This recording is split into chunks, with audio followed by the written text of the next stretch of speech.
Let's hear it again for Jen Say. Thank you so much.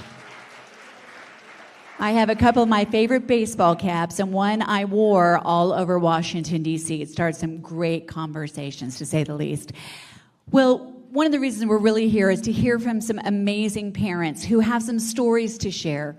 Because at the heart of all of this, at the heart of what we're fighting for, it starts with the mom, it starts with the dad, it starts with the child, it starts with something that went terribly wrong as soon as the government intruded into their circumstances. One of our amazing parents is finding his way here, but we're going to go ahead and start with two wonderful, courageous ladies that are here. May I welcome up Erin Lee. Please come on up and have a seat. And Cynthia Stein, please come on up. And I just got word that I think Jason made it right at the right moment. Is he here? There you are. Thank you. Let's give it up for Jason. He made it. Yes, all right. Wonderful.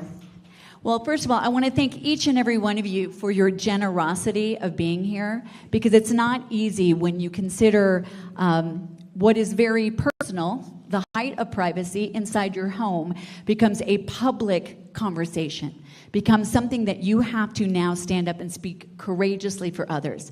So what I want to start by doing is beginning by just having each one of these parents tell a little bit of their story, and then we'll talk about what's really happening in Colorado with this bill. Erin, let's start with you. Tell us your story and what brought you here. Thank you, Deb. Well, having gotten to know these two parents and others, I almost feel like a fraud, because my story is a horror story with a happy ending.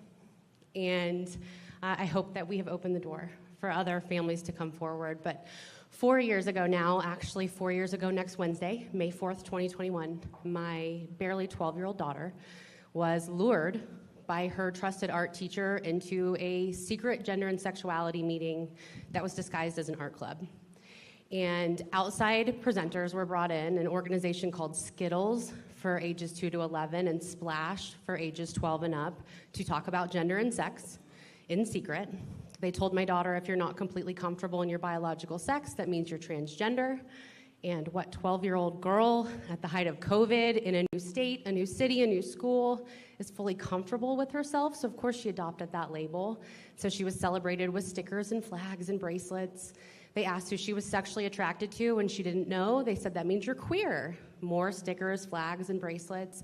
They talked about concepts like polyamory, puberty blockers and how to access them, cross-sex hormones, how to see a gender-affirming care therapist in the state of Colorado without parent knowledge or consent, which is law, and how to get a gender-affirming care letter in her school without parent knowledge or consent. And they repeatedly emphasized that parents might not be safe. You don't need to tell your parents about this meeting. And we're so lucky that our daughter came home and broke the rule, which was what you hear in here, keep in here, and told us what had happened to her at school. But it was not as though something bad had happened. She had been glitter bombed with this idea that all of her problems would go away if she just transitions into a boy. The puberty discomfort, that'll go away. The social awkwardness, you'll have this new group of friends. If your parents don't understand, we're your family now. And it led our daughter down a very, very dark path. We actually sought a therapist and learned the hard way that they are legally obligated to only affirm gender-confused children. That's another law that was passed in 2019. And so therapy made her worse. And about 6 months after the incident, we're still at a loss of what to do in this situation. The depression, the confusion had led to depression that led to suicidality, and our daughter left us a suicide note because she did not know how to live in the body that God gave her. And so we took her to her pediatrician, who had us leave the room for the mental health assessment because, again, 12-year-olds are the steward of their own health care in the state. And when we came back, she had already been prescribed Zoloft, a psychotropic drug, and we were bullied with the suicide myth. Would you rather have a living son or a dead daughter? Do you want your daughter to live? I recommend you fill this prescription. And that led to another 2 to 3 months of absolute darkness for our family. And it was actually my husband, who's here in the room, who finally had an honest conversation with her. We stopped being afraid after about 9-10 months of going through this. And he really challenged her on, do you think we don't love you? Do you think we don't accept you? Do you really feel like this is right for you? And it was the off-ramp that she was waiting for. She was waiting for her parents to stop being afraid to talk about this and to just have an honest conversation and give her an out. And she began to cry, no, this isn't right for me. I don't want to do this anymore. And so that was the moment where she started to come out of the darkness. And quick happy ending to the story. It's been 4 years. She's now a happy, healthy, thriving 16-year-old girl. She just gave her first public speech at the Rocky Mountain Summit with CPAN, and there was not a dry eye in the house. And about a year after the incident, we watched What is a Woman together, the Matt Walsh documentary. And while we're watching it, she goes, Mom, why didn't I understand this was happening to me when it was happening? And I said, well, that was by design. They took advantage of you. And she said, how do I make sure this doesn't happen to other little girls? And I said, you have to let me tell your story. And that was the moment where we went very, very public. And I learned that we were not alone, that this is such a pervasive issue, and there are thousands of families like ours who are going through the same situation. And that's why I will not stop talking about our family story. Thank you, Erin, and thank you so much. And if you don't know, Erin has started an amazing organization called Protect Kids Colorado, another key coalition partner standing together. So thank you, Erin, for that. Well, we're going to come back and ask some questions, but let's continue on. Cynthia, thank you for being here, and why don't you tell us what brought you here tonight? Sure. My name is Cindy. I live in Durango, Colorado, which is a very small town in southwest Colorado. And my daughter, when she was 16, she met a math teacher at the local high school. At that time, I had just gotten a very aggressive cancer diagnosis. I was going through intense chemo. My daughter is autistic. She has ADHD. She's got depression and anxiety. You name it, she's got it. And my cancer journey was very hard for her. It was hard to watch Mom fight for her life. And I don't think she knew who to go to or how to process. And so this teacher stepped in, and in my opinion, she brainwashed my child. She turned my child against me. I'm assuming she told my child that all of her problems with being autistic and being socially awkward and the anxiety, all of those problems were because she was born into the wrong body and that she was really a boy. And this couldn't be further from the truth. My daughter was a very girly girl. She loved frilly dresses and she loved dressing up. And it wasn't until she met this math teacher that all of that changed. And yeah, it's been a journey. Last December, she left my house, my daughter, and she moved in with this math teacher. And I have not been able to get her back since. The teacher tried to emancipate her in January of this year. That forced me to hire an attorney and fight that, and thank God the judge denied it. But then I got a letter from opposing counsel saying stop contacting our client. So now I'm no longer allowed to have contact with my child. Now she's 18 and there's nothing I can do to protect her. The autism hasn't gone away. The anxiety and depression hasn't gone away. All of these factors that are leading into this thought process are still there. Like Erin, the therapist that my daughter had chosen that I had no control over, gender affirmed her the whole entire way. And Durango is a small town, so even though I don't have contact with her, I hear things. There's a grapevine. And I hear that this teacher now has her on hormones and that she hates it and it's making her feel bad. And this teacher is introducing all sorts of contraptions and things that I don't think any self-respecting young girl should know about.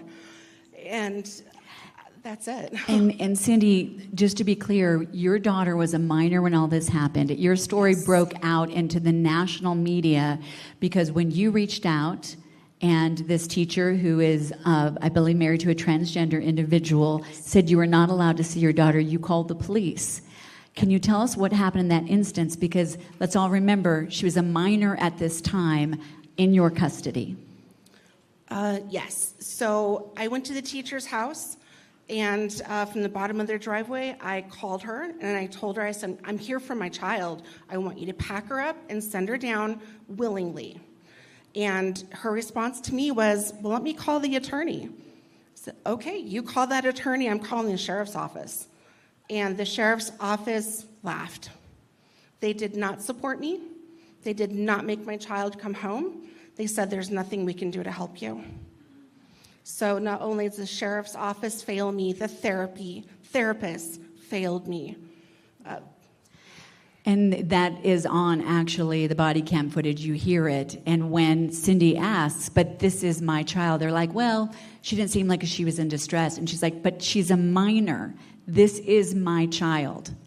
What we're talking about is basic law here. And you're going to hear from our next parent that what 1312 would spread everywhere is already happening in Colorado. Thank you. And Cindy, we'll get back to you on some more questions. Jason, thank you so much. Thanks, you Cindy, for making the drive and being here. Would you share your story with us? Yeah. Thanks for having me. As dismayed as I am about the current political climate, I'm really looking at the events without shock. This is already what I've experienced in the courtrooms of Adams County, and it's just the official black and white of it is finally catching up. The mix of the transgender card is powerful. The mix of pity and victimhood creates a very potent sense of obligation in someone who has empathy. It's very difficult to overcome. In the courtroom, I lost my 9- and 7-year-old, 2 boys. And I'm always going back and thinking about what happened. And I knowingly, lovingly married a bisexual woman. We had a family together. And then, in a very short span of time, just months, she decided she was transgender. I stayed in the marriage. They're watching Queer Eye for the Straight Guy. My 7-year-old is being dressed in women's clothes. And come time for divorce, my 9-year-old boy is suddenly transgender. My 7-year-old is suddenly non-binary. A perfect splitting, if you will, of their mother. The children got isolated by mother from all their maternal family and all of my family. And there's only one person who could look at my children and say, whoever you want to be will be wonderful. Whoever you want to be, I will love you. My job as your father is to give you as much time as possible to make, arguably, the most crucial decision of your life. Who am I? Who will I love? Who will love me? Thank you. Thank you. And Jason, just a little bit more. Thank you, by the way. Let's give Jason a big round of applause. And Jason, a couple more points of your story, just so everyone can get the full picture of it. You talked, when we spoke, about a couple of points, but I'll just bring up, and then I want to ask you a little bit more about. You talked about how when this began to happen, and your entire nuclear family, 3 people transitioned at the same time, and it dissolved. And your 7-year-old at that time was being put into drag shows with adults, would come out with money in his pockets. That was going on. Yeah, that was really crazy. The performances were supposed to be for charities.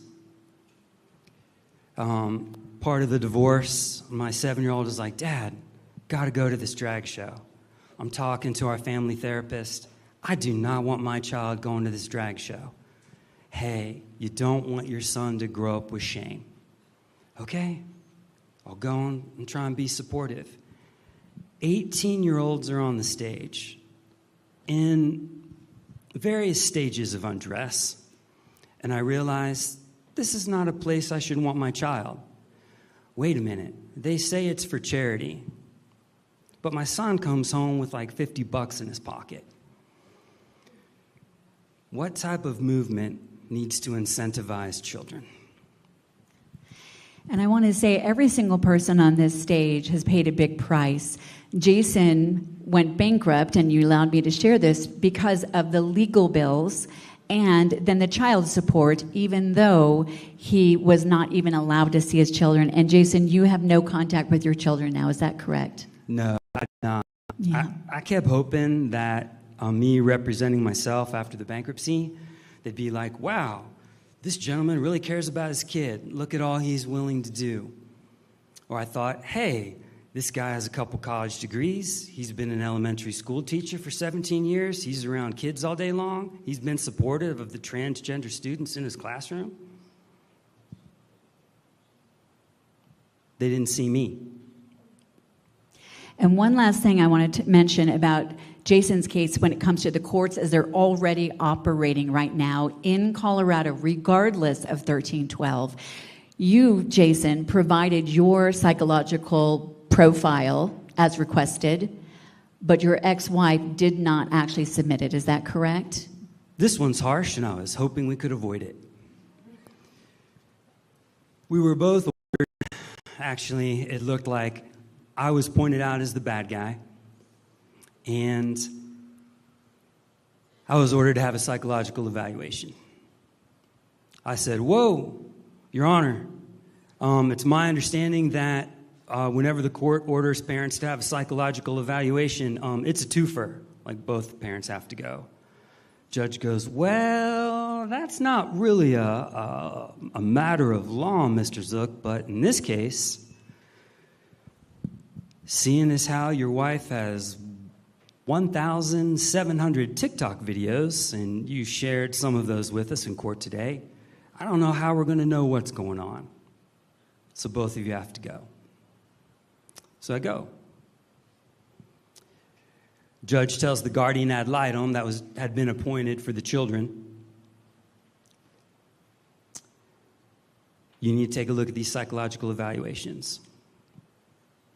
Guardian ad litem comes over to my house, sits down and says, I say, hey, I think this transgender issue, I think it's all smokescreen. I think you just really have a very angry mother who wants the children all to herself. Guardian ad litem goes, I'm going to check into that, Mr. Zook. After the guardian ad litem, who is a member of the LGBTQ community, visits mother's house, the $900,000 house just off a golf course. Hey, Mr. Zook, I have bad news for you. Your older daughter is transgender. I'm sorry, have you ever worked with transgender children before? No, I'm an attorney. Okay. And your younger son, the 7-year-old, the non-binary one, he has a lot to figure out. You need to be prepared for that. So we're back into court. I found a way to willingly and openly file my psychological evaluation, which says, Mr. Zook, at this time, because it can kind of change from day to day, right? Mr. Zook, at this time, does not have a mental illness. Judge kind of rolls her head. I'll accept it. And I would please like to see mother's psychological evaluation. Please, Your Honor, that has not been filed. Well, that did not have to be filed, Mr. Zook. She looks at the guardian ad litem.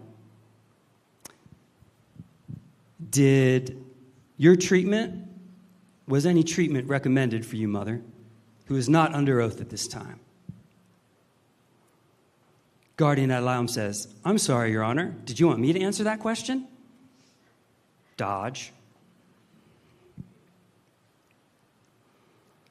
Opposing counsel speaks. I'm sorry, Your Honor. Did you want me to answer that question? No? I would like the mother to please answer that question. Remember, she's not under oath. No, Your Honor. My time is up in the courtroom. Somehow, mother's psychological evaluation remains unlooked at by an attorney or a guardian ad litem or a judge officially in court. Thank you, Jason. Oh, and I got ordered back for another one. I'm sorry. It's not a laughing matter, but I'm really sorry to hear that. Let's talk about this common thread. There are laws right now, even beyond 1312 in Colorado, that allow interactions with your children that you have absolutely no say in. You have no idea what's going on, and that's going on right now in my alma mater school district of Cherry Creek School District, where they can transition children without parents' knowledge or consent. In each one of these stories, there was a trusted adult. Can each one of you talk about that element? And, for instance, what I know that they said to your daughter, Erin, about not telling her mom. Yeah, well, my daughter was barely 12. She was vulnerable. She trusted that her teacher had her best interest, and I trusted that, that they had her best interest. And I was wrong. They totally took advantage of her, and they manipulated that term, trusted adult, and took advantage of a very vulnerable little girl. And I think I remember you saying that they said, don't tell your parents about what happened here. I know when I was growing up, what was the number one thing we told our kids, and we were told? If someone tells you don't tell your parents, that's a red flag.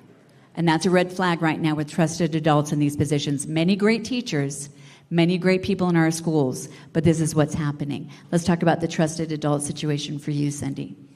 Yeah, kind of a similar situation, only my daughter just went silent. She withdrew from the family. She stopped talking. She stopped engaging. And due to the autism and just being wired a little differently, I thought maybe she's just being an angsty teenager. And I had no idea how far it had gone. I think she was being influenced for at least a year before I got wind of what was brewing. Yeah. And I want to talk, because we've talked about the trusted adults, the guardian ad litem in your situation.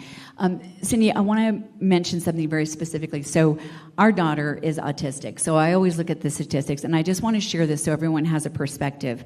In the UK, where they have been doing transitioning for far longer than the United States, they have a national social health care program, so they keep copious records. In the UK, they have found that autistic children make up 2% of the population, but 35% of those who are transitioned. In fact, the Tavistock Clinic, once one of the leading clinics in the entire world, was shut down in 2023 because it was found that they ignored the fact that 97.5% of the children they transitioned were either on the spectrum, had ADHD, or some other underlying issue.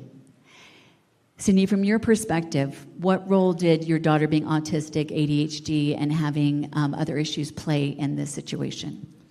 I believe it led to it 100%. She is very trusting. I think with the autism, she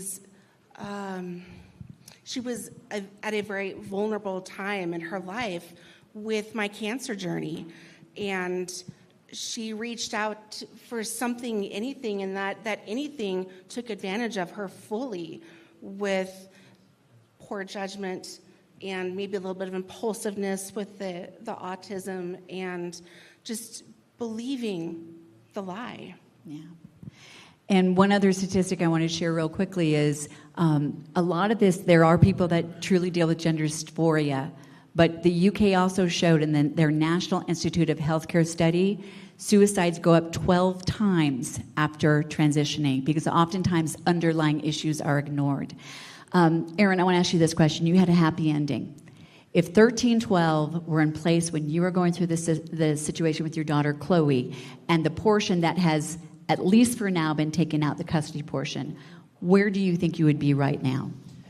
Well, I actually learned through public record request that 3 days after this art club incident, when we expressed concern with what had happened and stated that we were not going to affirm our daughter's gender confusion, the school district involved Child Protective Services for a well child check at our home, and a mandated reporter was sent to our home to check on the well-being of our kids to make sure we were not abusing them.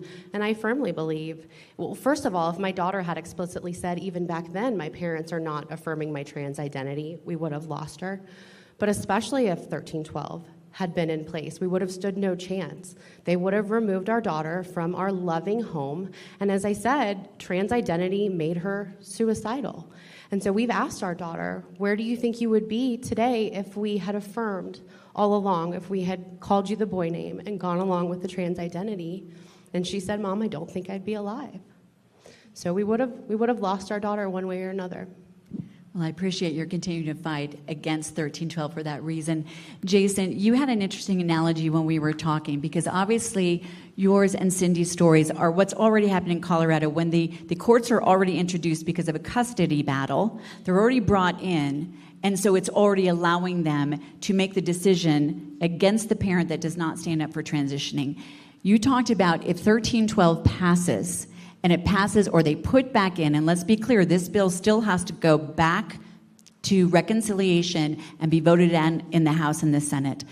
So if it went beyond what your situation is, you compared it to a dirty bomb. Do you want to just say what that would be like? Yeah, if the analogy was in divorce proceedings, you know, there are some horrible things that can happen, and sometimes they're true. So like the thermonuclear bomb would be physical, emotional, verbal abuse. To be accused of that is awful. It's terrible. And sometimes that does happen. But there's systems and there are mechanisms in place where a parent can defend themselves. And then maybe like the next level would be a tactical nuke. You know, maybe a parent wants to play the card of sexual abuse. And that is even more terrible and even more awful to use against a parent. But again, there are mechanisms and systems in place where that parent is considered innocent until proven guilty. But this bill, in the language, that is a dirty bomb. That is a dirty nuke. What that's going to do is there is no system in place. There is no mechanism to defend yourself. You are guilty without an ability to prove your innocence. I mean, if they take away your First Amendment right in a courtroom, I mean, a nuclear bomb just went off in my head. Thank you. Say something really quick? Yes, go ahead. Okay. I just want to add really quick with the CPS involvement. Yes, they were already practicing these theories well before this bill came out. My daughter ran away in November, and she went to the teacher's house, and I had no idea where she was for 24 hours. Once that resolved, CPS did get involved, and when it was brought to the surface that I wasn't going to gender affirm my child, because I think there's other issues at play here. I don't think that she's transgender. CPS got involved and they said, well, if you don't gender affirm, she's not being released into your care. Thank you. Well, I want to thank each one of these panel members because they are taking their personal experience and fighting for everyone else so this does not happen further. So we must stand together against 1312 and then roll it back to where it's already happening in these families. Let's give them a huge round of applause for their courage and their generosity.